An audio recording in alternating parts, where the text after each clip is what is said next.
All right, Tarron. So you've got 4 ways to score critical hits for Aerospace in BattleTech. 4 ways to score critical hits in Aerospace for BattleTech. Swoosh! Did a list. I did the number. All right. So number 1, Tarron. What do you think? We'll ignore that one. We'll ignore that. Let me try that again. What do you think? I think they're all bad. I think they're all bad. I think the first one we should do is the one we already talked about, which is just basically a lucky hit. So if your 2-hit roll is a 12, so a natural dice roll 12. Okay. For the 2-hit roll. Yep. So gunnery, all that jazz. You roll your dice to see if your weapon hits. You get a 12, natural 12.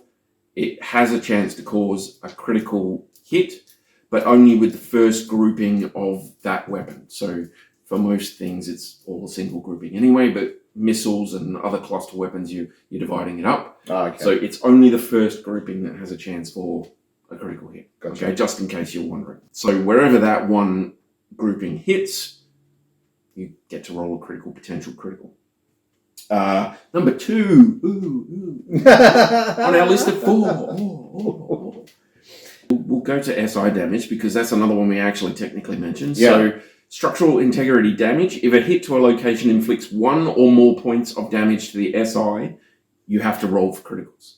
Yeah. And that's on top of anything else that happens. All 4 of these can happen at once. Okay, this is a possibility. How do you take damage to that? Well, the main thing is that if a area has lost all of its armor, damage then goes to structural integrity. So just like your battle mech, when the outer armor of a location's gone, it starts doing internal damage. That's how it works for the aircraft. They've got the outer armor of location and then one central with a structural integrity. Yeah, you've probably seen that on the record sheets that we've been putting out there. It's just one thing in the middle. And we mentioned that in the actual combat section, how that happens. So go back and watch that if you feel like it. The other one is damage thresholds. The other main one is damage thresholds. Now, what you've got is on the record sheet, it actually tells you. So the Shiloh there has a nose damage threshold and then total armor, right? So the damage threshold there is 6. The total armor is 60. So there's 60 points of armor on the front, on the nose, and it can take up to 6 as a threshold. Yeah. If you deal more than 10% of the full armor value rounded up in a single grouping, it gets a chance to do a critical hit. And that's what they're doing there with the thresholds. Yeah. I'm pretty sure. Yeah, those are damage thresholds. So there's 220 points on it. And they're big, yeah. See, this is where it sort of comes for the cheater that they 2 points. Because 2. Like a medium laser does 5. Yeah. But you just pepper it with missiles if they're doing a ground. If you take a medium laser to any point on a cheater, you have to roll. You get a chance for a critical. They're very brittle, aren't they? Very brittle. But wow, so dangerous. For that speed. So it's worth noting that your damage thresholds are fixed. So it's 10% of the armor on that location. So round up, but it stays that. So even if you've only got 2 points of armor left on that Shiloh's nose, it's still got a threshold. Yeah. So worth pointing out. The other one is capital missiles. So every hit with a capital missile or missile bay that strikes armor can inflict a critical hit, even if the attack doesn't hit SI or meet any other standard critical hit requirements. Okay. After marking off the armor damage for the attack roll 2d6 and compare the result to the capital missile critical hit table, which is on 239 there underneath this bing. Yep. Depending on the type of missile that you're using, you get a roll to see whether you do it. And if you're using a bay of capital missiles, then you use the highest modifier. So if you've got, for example, barracudas and killer whales, you roll on the 11 for a barracuda, not the 10 for a killer whale. Okay. Which sucks. But if you feel that that's the best time to do the attack and you're willing to, to risk some target numbers. Yeah. The point is that every single one of them can cause a critical hit. So, for example, if a single strike exceeds the damage threshold, causes structural integrity damage, and was rolled as a natural 12, that's 3 chances at critical hits. There's technically 4 different ways it can happen, and 3 of them with single weapons. That cheater takes a single medium laser to its nose when it's only got, say, 3 points of damage left on there, Yeah. which hits a structural integrity thing. And it was a 12. Then it's 3 chances for it to get critical hits. It's ridiculous. Yeah, they are very fragile. Very, very fragile. Crazy. Thankfully, they are fast enough and nasty enough that hopefully you won't be doing, like, we won't have too much problem with it. But, I mean... It's like you get out of the way if you can't get a shot off. They got need the to be speed to do it. Yeah. They really get need the to be signal they're maneuvering. going, essentially. It's essential for them to get into a good position.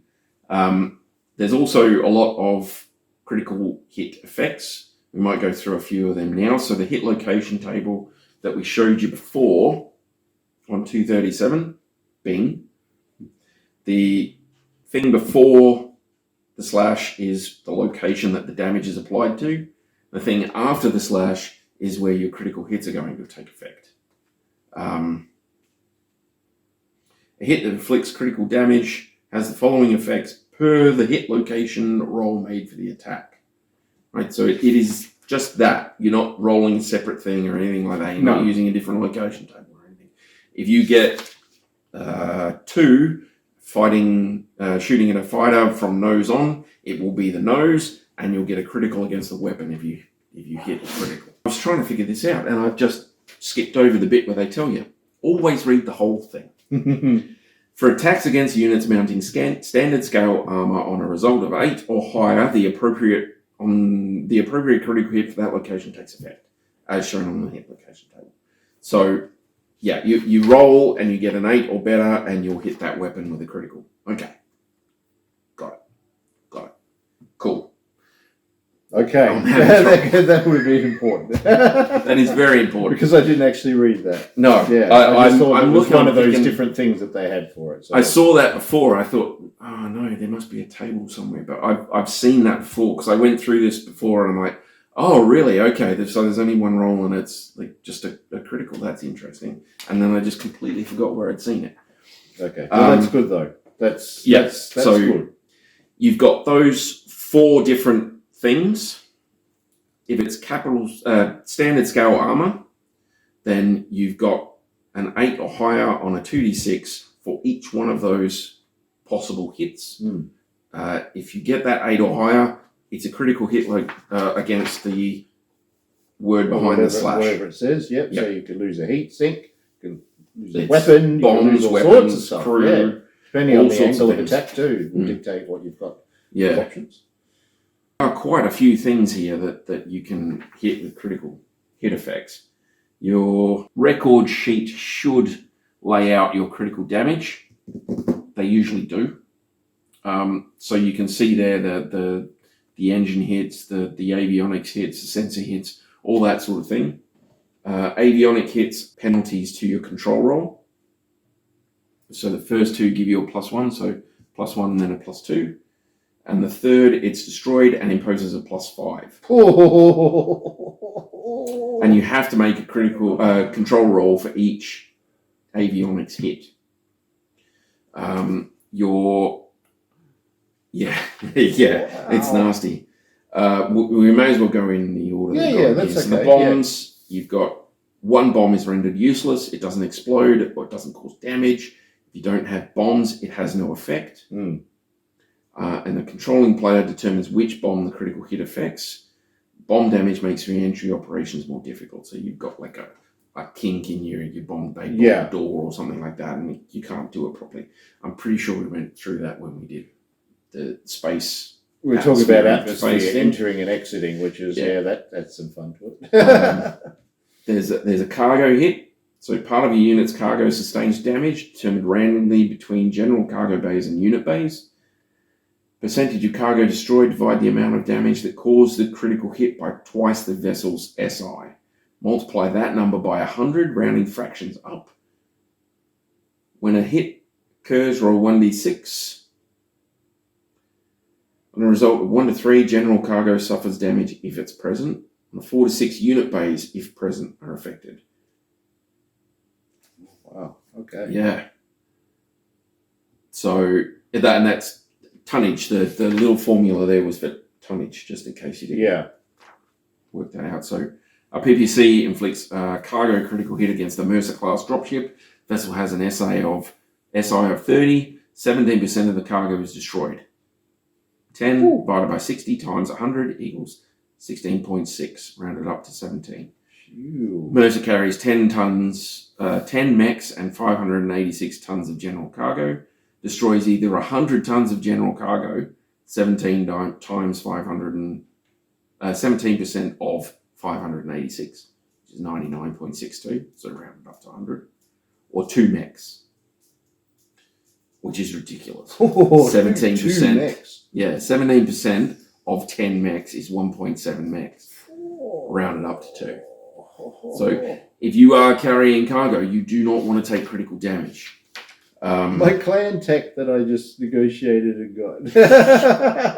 No. The mechs and vehicles that I'm supposed to be taking down to the planet surface and drop off to complete my mission. Yeah. And now 2 of them are dead out of the 10 that I had. Oh dear.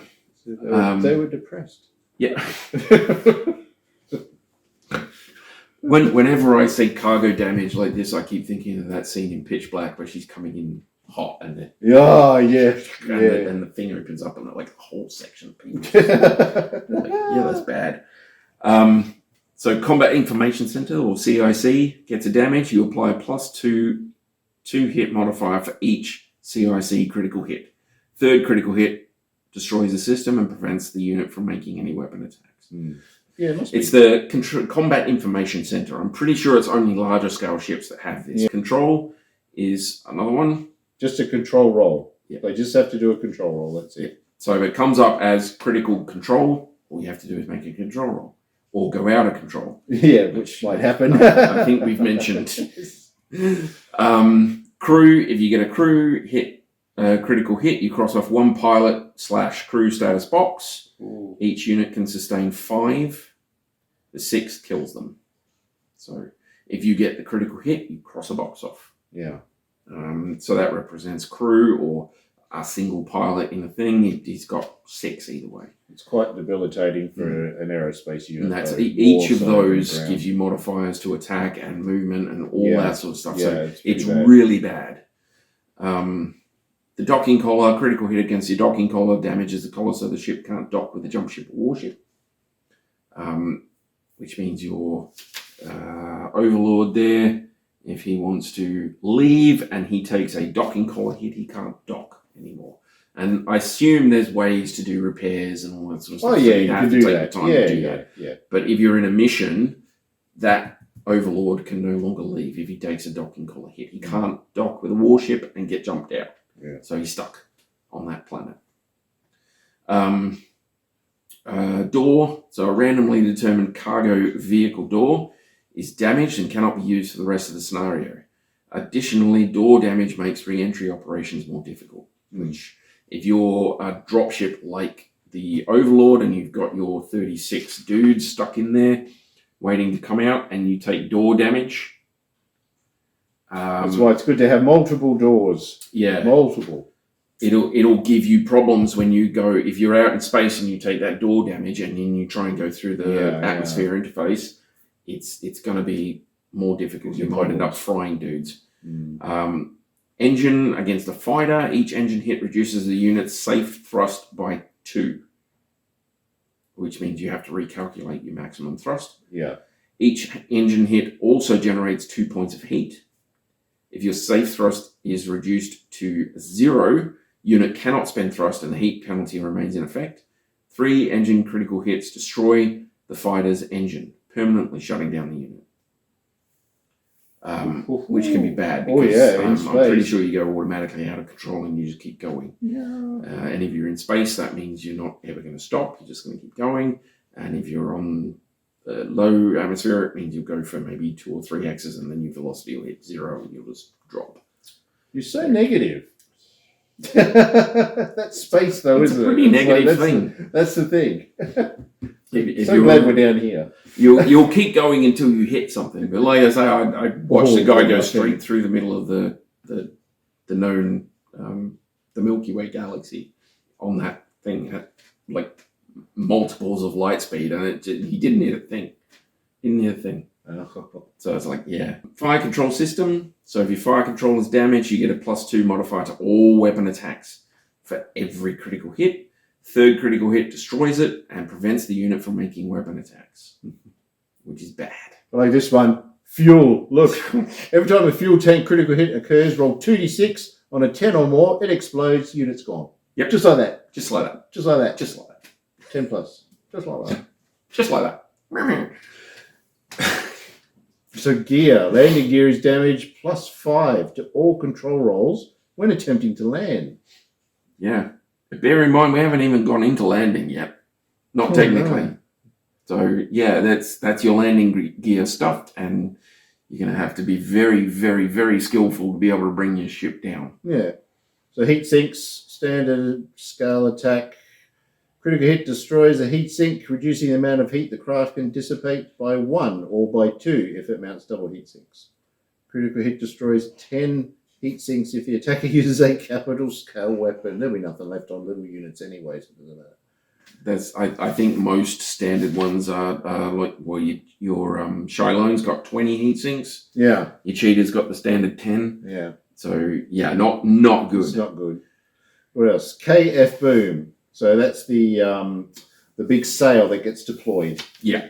Catches all the energy that they then filter into the jump drive. So that allows them to do their jumping through. For the dropship, it connects you to the jump ship As well. and lets it carry you along. So the Yeah. docking collar attaches you, and then the KF boom, I think, is what does the light speed thing. It's all sci-fi. Just relax about it. So you can't be carried through hyperspace anymore. And there's only one. Yeah, KF boom, one hit there. So if you take one hit, it's dead. Screwed. You can't travel through hyperspace anymore. So that's as bad as the docking collar. They're all pretty straightforward, aren't they? Life support +2 to all control rolls. But you can take multiples after that, but it's the first hit's going to give you problems. You don't want too many of them. No, a +2 to your control rolls is bad. As bad as it is. So, yeah. Sensors. +1 to hit modifier for each sensor box crossed off. So you'll see they've got a sensor box there.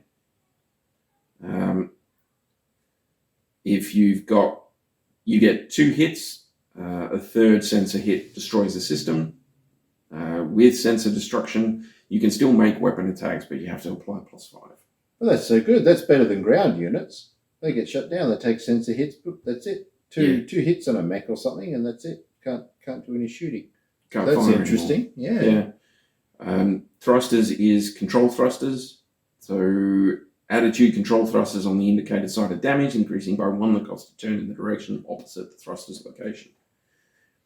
Costs hits to the left side, thruster increase the cost of turns to the right. Units can suffer 3 hits to the thrusters on each side. The 4th hit renders the thrusters inoperative and prevents turns in that direction. Right, so that's another reason why you want to do rolls. Because if your overlord's thrusters on the right-hand side are taken out, you can no longer turn left. If they're on the left-hand side, you can no longer turn right. So you have to roll in order to be able to turn. God. That's so annoying.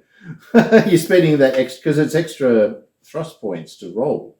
Yeah. So you're not really, So you have to spend the thrust point, I think it was 2 for a roll, something like that. So you have to spend the thrust for the roll, and then you have to spend the thrust to make the turn. And then assuming you still want to turn in the other direction, you have to roll back so that you can do it. Because you've only got one side that can push you, right? Once those thrusters are dead. So, yeah. Nasty. And then weapon is the last one. So 1 weapon or 1 bay on a large craft mounted in the damage location suffers major damage and ceases to function. Attacking player then rolls d6 on a result of 1 to 3, Player controlling the target unit chooses which weapon in that location stops working. 4 to 6, the attacking player chooses which weapon stops working. Location has no weapons, the critical hit has no effect.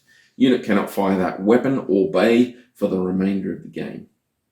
So if a weapon is destroyed that can explode, like Gauss rifles, it's treated as an ammunition explosion for the location where the weapon is mounted. But I've got that here, actually. I was just having a little look at it. So they're talking about a Slayer. So say it has a full ton of its AC-10 ammunition, which it does have, that explodes. So that's 100 points of damage.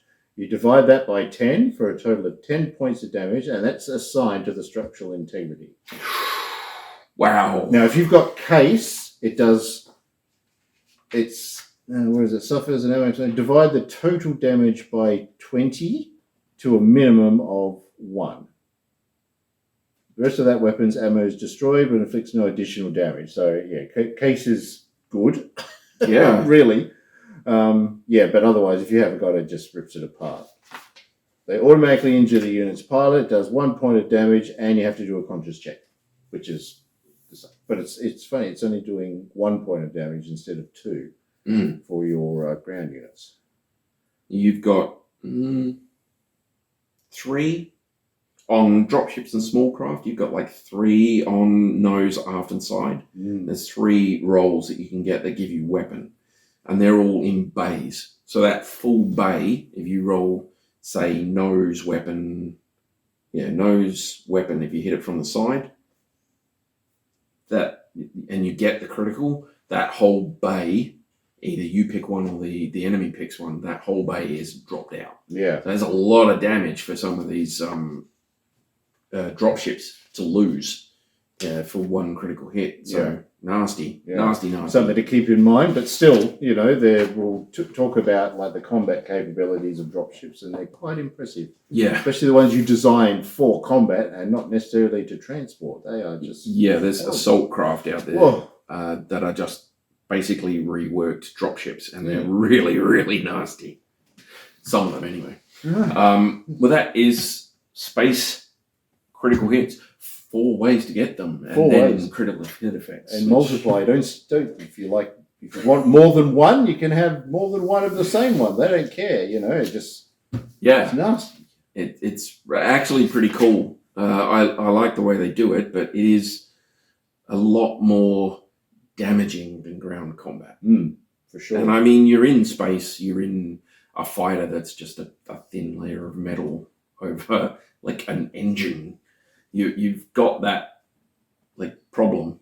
I think it's pretty good, but like I say, it can get a bit dense. So just bear with it if you want to do it, and completely ignore it if you don't feel like it. It's not that big a deal.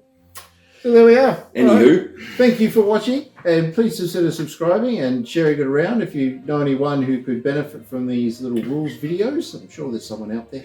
Yeah, we'll get back to like other stuff at some point, but we're nearly there. We love the aerospace stuff. Nearly there. So that's it. All good. Thank you, and goodbye. Bye, guys.